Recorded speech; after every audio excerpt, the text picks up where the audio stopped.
Kasi we are a democracy, right, true, and true. And the right of the people to choose their leaders belongs to the people. And the right also to seek public office is guaranteed under the Constitution. Mahirap kasi lalabas yan, ma'am. Ako, kita mo naman. I was the first one to criticize about dynasty. Little did I know that I created one. Aminin ko. Wala ba na akong magawa? Nandiyan na yan eh. Pero I did not expect na ako, yung si Inday, talagang pinwesto ko to succeed me. Because yung Davao, gumaganda na noon, gumagana na. Malaki na ang gastos ko, sabihin na saan yung mga intelligence man, yan na nga eh. Yan ang nagpaganda ng Davao. You see what Davao now is it that really worth 400 million, 500 million? What you see Davao now, operating as a city with, sa awa ng Diyos, kaintindihan naman tayo dito lahat, mga kapatid natin, Muslim, Christians and all, wala naman tayong terrorism, ayaw naman natin. So, lumago yung progress ng Davao. And in the twilight of my years, you know, after the presidency, hindi ako napunta dyan sa inner city. Kasi Manila Airport lang ako bahay, ganun, for 6 years.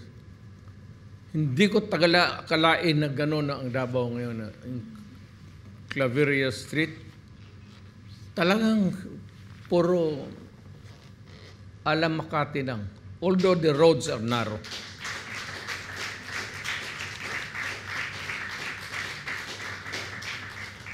Makati is just a new city. Newly created city yan eh. Munisipyo lang yan.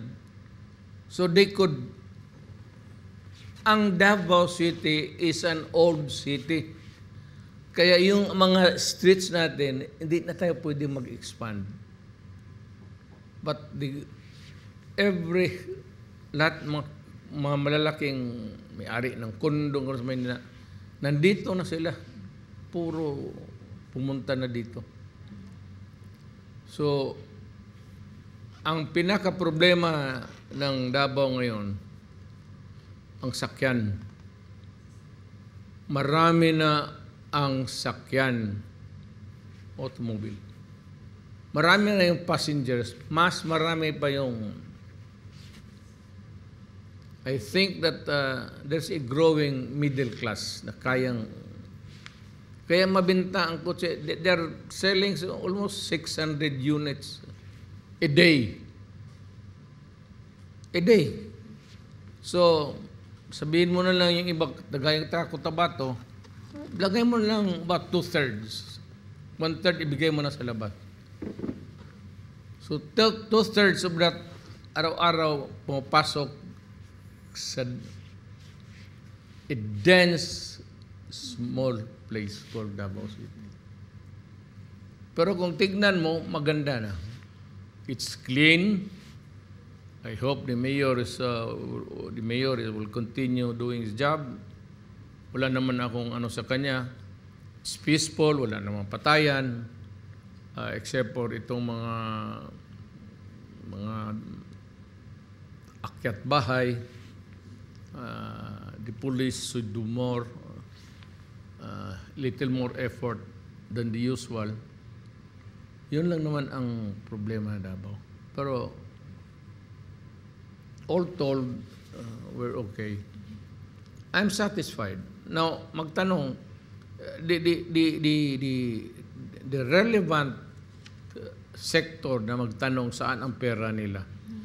Yung mga Davaoenyo. Duterte, anong ginawa mo sa 500 million mo na insurgency fund, pati kasali na. Contingency, insurgency fund.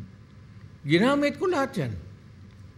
Ginamit ko sa pacification campaign, pagpasurrender sila, tapos tangkapin ko sila, bigyan ko ng bahay, pipwesto ko sila. May mga bahay na sila. Relocation, pag mag-surrender ka, may lupa ka na. Yun, ginamit ko yung lahat. But if there is one thing that you can perceive to be there at once, is that when from a fiscal, when I became a mayor, naging peaceful talaga ang Davao.